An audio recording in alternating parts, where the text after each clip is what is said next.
ಕೆಲವು ಒದ್ದಾಡ್ತಾವಲ್ವಾ?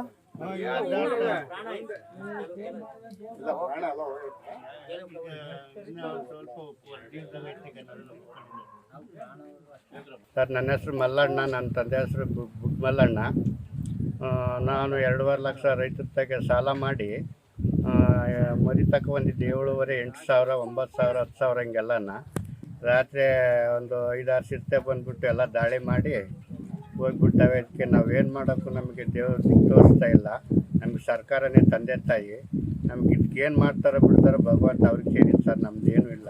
ಈಗ ಎಷ್ಟು ಕುರಿಗಳನ್ನ ಅದು ಕೊಂದಿದೆ? ನಾವು 32 ಜೀವಾದಿ ತಂದಿದ್ದೆ ಸರ್. ಇಷ್ಟೆಲ್ಲ ನಮ್ಗೊಂದು 2.5, 2.25 ಲಕ್ಷ, 3 ಲಕ್ಷ ನಷ್ಟ ಆಗೈತಿ. ಇದಕ್ಕೆ ಸರ್ಕಾರ ಏನು ಕೊಡ್ತೈತೋ ತಂದೆ ತಾಯಿ ಅವರೇನಾದ್ರು ಏನು ಮಾಡ್ತಾರೋ ಬಿಡ್ತಾರೋ. ನಾವೇನು ಮಾಡೋಕ್ಕೂ ನಮಗೇನು ಅನ್ವರಿತಾ ಇಲ್ಲ. ಇದೇನು ಮಾಡಬೇಕು ಅಂತ ನಮಗೇನು ಗೊತ್ತಾಗ್ತಾ ಇಲ್ಲ ಸರ್. ಅಧಿಕಾರಿಗಳು ಬಂದಿದ್ರಾ? ಅಧಿಕಾರಿಗಳೆಲ್ಲ ಬಂದು ಫೋಟೋ ತಗೊಂಡು ಮಜೂರು ಮಾಡ್ಕೊಂಡು ಹೋಗ್ಯವ್ರೆ. ನೀವು ಸರ್ಕಾರ ಕೊಡ್ತೈತಪ್ಪ, ನೀನೇನು ಕೆಡಬೇಡ, ಏನಾದರೂ ಪರಿಹಾರ ಕೊಡ್ತೈತೆ, ನೀನು ಎಲ್ಲನೂ ಕೈ ಕಾಲು ಇಟ್ಕೊಂಡು ಏನೋ ಒಂದು ದಾರಿ ಮಾರ್ಗ ಮಾಡೋ ಅಂತ ಹೇಳ್ಯಾರ ಸರ್. ಆ ಥರ ನಾನು ಮಾಡಿಸ್ತಾ ಇದ್ದೀನಿ ಎಲ್ಲನ. ಇದಕ್ಕೆ ಶಾನೆ ಕೆಟ್ಟು ಹೋಗ್ಬಿಟ್ಟಿದ್ದೀವಿ ಸರ್. ನಾವು ನಾವು ಏನು ಮಾಡೋಕ್ಕೂ ಅವಕಾಶ ಇಲ್ಲ, ಹಂಗಾಗೋಗೈತಿ. ₹1 ಇಲ್ಲ, ಆ ಥರ ನಷ್ಟ ಮಾಡಾಕ್ಬಿಟ್ಟವೆಲ್ಲನ. ಚಿರತೆ ಎಲ್ಲ ದಾಳಿ ಮಾಡಿ ನಮಗೆ ಏನು ಮಾಡೋಕ್ಕೂ ನಮ್ಗೆ ದಾರಿನೇ ತೋರಿಸ್ತಾ ಇಲ್ಲ. ಆ ಥರ ಮಾಡೋಕ್ಕೆ ಹೋಗ್ಯಾವೆ. ಇದಕ್ಕೇನು ಮಾಡಬೇಕು ಎಲ್ಲ ಸರ್ಕಾರನೇ ತಂದೆ ತಾಯಿ ಸರ್. ನಾವು ಇನ್ನೇನು ಮಾಡೋಕ್ಕೆ ನಮ್ಗೆ ಅವಕಾಶ ಇಲ್ಲ. ನಾವೆಷ್ಟು ಏನು ಬದುಕೋಕ್ಕೂ ದಾರಿನೇ ಇಲ್ದಂಗೆ ಆಗೋಗಿ ಸರ್. ಎಲ್ಲ ಸಿರ್ತೆ ಕಡ್ದಾಕ ಹೋಗ್ಯದ ಸ್ವಾಮಿ. ಕೂಲಿ ನಾವು ಅದ್ರ ಮಾಡ್ಬಿಟ್ರೆ ನಮ್ಗೆ ಜೀವನನೇ ಇಲ್ಲ. ಅದ್ ಬಿಟ್ರೆ ನಮ್ಗೆ ಇನ್ನೇನು ಇಲ್ಲ ಸ್ವಾಮಿ. ಎಲ್ಲ 5 ಸಿರ್ತೆ ಬಂದು ಎಲ್ಲ ಕಡ್ದಾಕಿ ರಾತ್ರಿ ಮಗ ಗಂಡ ಎಲ್ಲ ಓಡಿಸ್ಕೊಂಡು ಹೋದ್ರೆ ಅವು ಅಂತೇಳಿ ಅದರಿಂದ ಜೀವನ ನಮಗೆ, ಅದು ಬಿಟ್ಟರೆ ಬೇರೆ ಜೀವನನೇ ಇಲ್ಲ. ಇನ್ನೇನು ಇಲ್ಲ ಸ್ವಾಮಿ ಜೀವನ. ಅದೊಂದ್ ಬಿಟ್ರೆ ನಮ್ಗೆ ಮತ್ತೆ ಇನ್ನೇನು ಇಲ್ಲ. ಇದನ್ನೇ ನಂಬ್ಕೊಂಡು ನೀವು ಜೀವನ ಮಾಡ್ತೀವಿ. ಇದನ್ನೇ ನಂಬ್ಕೊಂಡು ನಾವು ಜೀವನ ಮಾಡಿ ಮೊನ್ನೆಲ್ಲ ಮೊಮ್ಮಗ್ ಒಂದ್ 3-4 ಲಕ್ಷ ಬಿಟ್ವಿ. ಸಾಲ ಮಾಡಿ 1.5 ಲಕ್ಷ ಸಾಲ ಮಾಡಿ ಜೀವಾದಿ ತಂದಿದ್ರಾಗ ಮಾಡ್ತೀವಿ ಸ್ವಾಮಿ.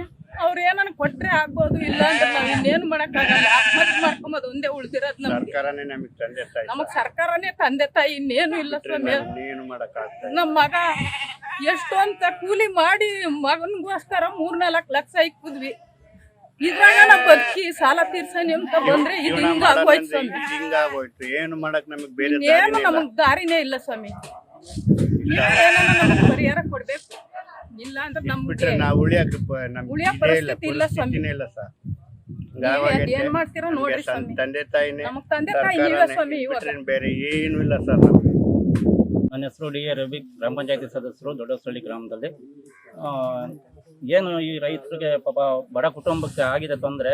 ಸುಮಾರು 32 ಕುರಿಗಳು ಸಾಲ ಮಾಡ್ತಾನಿದ್ರು. ಸುಮಾರು ಅದರ ವೆಚ್ಚ 2.5-3 ಲಕ್ಷ ಇತ್ತಂತೆ. ಪಾಪ ರಾತ್ರಿ ಏಕಾಏಕಿ 4-5 ಚಿರತೆ ಬಂದ್ಬಿಟ್ಟು ಗುಂಪಲ್ಲಿ ಪಾಪ ಅವ್ರಿಗೂ ಘಾಸಿ ಮಾಡೋಕ್ಕೆ ಅವ್ರು ಹೆದರ್ಕೊಂಡು ಓಡೋಗಿದ್ದಾರೆ. ಆ ಟೈಮಲ್ಲಿ ಸುಮಾರು 22-23 ಕುರಿ ಇಲ್ಲೇ ಇದ್ದಾವೆ. ಇನ್ನಿರೋವನ್ನು ಎಳ್ಕೊಂಡು ಹೋಗಿದ್ದಾವೆ. ಪಾಪ ಬಡ ಕುಟುಂಬ ಜೀವನ ಹೆಂಗಾಗಬೇಕು? ಆತ್ಮಹತ್ಯೆ ಒಂದೇ ಅವ್ರಿಗೆ ದಾರಿ ಆಗುತ್ತದೆ. ಆದ್ರಿಂದ ಸರ್ಕಾರ ಮತ್ತೆ ನಮ್ಮ ಗೃಹ ಸಚಿವರು ಇವರಿಗೆ ಸೂಕ್ತ ಪರಿಹಾರ ಕೊಡಿಸ್ಬೇಕು ಅಂತ ನನ್ನ ಬೇಡಿಕೆ. ಮತ್ತೆ ಚಿರತೆಗಳು ಮತ್ತೆ ಕರಡಿಗಳು ಇಲ್ಲಿ ಜಾಸ್ತಿ ಇದಾಗ್ತಾ ಇದೆ. ಅದನ್ನ ಅರಣ್ಯ ಇಲಾಖೆಗೆ ಎಚ್ಚರಿಕೆ ಕೊಟ್ಟು ಗ್ರಾಮಕ್ಕೆ ಆಗ್ತಾರ ತೊಂದ್ರೆನ ಮೊದಲು ತಪ್ಪಿಸ್ಕೊಡ್ಬೇಕು ಅಂತೇಳಿ ನಾವು ಬೇಡಿಕೆ ಇಡ್ತಾ ಇದ್ದೀವಿ ಸರ್, ಗ್ರಾಮದ ಪರವಾಗಿ. ಶಿವಮೂರ್ತಿ ಅಂತ ದೊಡ್ಡಸಳ್ಳಿ, ಕರ್ನಾಟಕ ದಲಿತ ಸರ್ವೋದಯ ಸಮಿತಿ ತಾಲೂಕು ಅಧ್ಯಕ್ಷ ಮಧುಗಿರಿ. ಏನು ಈ ದೊಡ್ಡಸಳ್ಳಿ ಗ್ರಾಮ ಪುರವರ ಪಂಚಾಯತಿ ವ್ಯಾಪ್ತಿ ಸೇರಿದಂಥ ದೊಡ್ಡಸಳ್ಳಿ ಗ್ರಾಮದಲ್ಲಿ ರೈತರಾದಂಥ ಮಲ್ಲಣ್ಣ ಸನ್ನಪ್ಪು ಗುಡ್ಡು ಮಲ್ಲಣ್ಣ ಏನಿದ್ದಾರೆ, ಕುರಿಗಳನ್ನ ಕಟ್ಕೊಂಡು ಜೀವನಾಧಾರಿತವಾಗಿ ಸಂಸಾರ ಪಾರಂಪರ್ಯವಾಗಿ ಅವ್ರನ್ನ ಕುರಿನ ಅವಲಂಬಿಸ್ಕೊಂಡು ಬಂದಿದ್ರು. ಕುರಿಯಿಂದಲೇ ಅವ್ರ ಜೀವನ ಆಗ್ತಾ ಇತ್ತು. ಇದಕ್ಕೂ ಮುಂಚೆ 1, 2, 3 ಹಿಂಗೆಲ್ಲ ಹೋಗ್ತಾ ಇದ್ರು ಕುರಿ. ಯಾರೋ ಏನೋ ಕಳ್ತನ ಮಾಡ್ತಾರಂತ ಅವ್ರು ತಿಳ್ಕೊಂಡಿದ್ರು. ಆದರೆ ರಾತ್ರಿ ನಡೆದಿರ್ತಕ್ಕಂಥ ಘಟನೆ ಏನಾಗಿದೆ, ಒಂದು ಚಿರತೆ ಬಂದಿಲ್ಲ ಸರ್. ಅದು ಬಂದಿರ್ತಕ್ಕಂಥ ಗುಂಪಲ್ಲಿ ಬಂದು ಏಕಾಏಕಿ ದಾಳಿ ಮಾಡಿ ಸುಮಾರು ಇವಾಗೇನು ಇಲ್ಲಿ ಸತ್ತಿದ್ದಾವೆ ಅವೆಲ್ಲ ಕುರಿ, ಇದು ಚಿರತೆ ದಾಳಿಯಿಂದಲೇ ಕುರಿ ಸತ್ತಿದೆ ಅಂತ ನಾವು ಗ್ರಾಮಸ್ಥರಾಗಿ ಹೇಳಕ್ ಇಷ್ಟಪಡ್ತೀವಿ. ಮೇಲಾಗಿ ಕುರಿನ ಅವಲಂಬಿಸಿ ಜೀವನ ಮಾಡ್ತಿದ್ರು.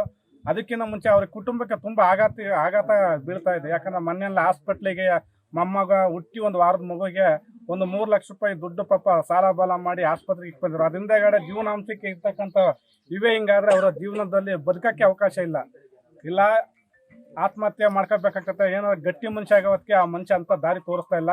ಸರ್ಕಾರನ ನೆರವಿಗೆ ಧಾವಿಸ್ತಾ ಇದ್ದಾರೆ. ದಯಮಾಡಿ ಸರ್ಕಾರ ಈ ಕ್ಷೇತ್ರದ ಉಪಮುಖ್ಯಮಂತ್ರಿಗಳು ಆದಂತಹ ಗೃಹ ಸಚಿವರಾದಂತಹ ಡಾಕ್ಟರ್ ಜೆ ಪರಮೇಶ್ವರ್ ಸಾಹೇಬರು ದಯಮಾಡಿ ಈ ಒಂದು ಗ್ರಾಮಕ್ಕೆ ಭೇಟಿ ಕೊಟ್ಟು ಅಥವಾ ಕೈಲಾದ ಮಟ್ಟಿಗೆ ಸಹಾಯವನ್ನು ಮಾಡಿಸಿ ಸರ್ಕಾರದಿಂದ ಏನು ಪರಿಹಾರ ಲಭಿಸ್ಬೇಕು ಅವರಿಗೆ ತಕ್ಷಣ ಕೊಡಿಸ್ಬೇಕಂತ ಹೇಳಿ ನಮ್ಮ ಗ್ರಾಮ ಪಂಚಾಯತಿ ಮುಖಾಂತರ ಮತ್ತು ದೊಡ್ಡಸಳ್ಳಿ ಗ್ರಾಮಸ್ಥರ ಪರವಾಗಿ ರೈತರ ಪರವಾಗಿ ನಾನು ಸರ್ಕಾರವನ್ನು ಆಗ್ರಹ ಮಾಡ್ತಾ ಇದ್ದೀನಿ ಸರ್. ದಯಮಾಡಿ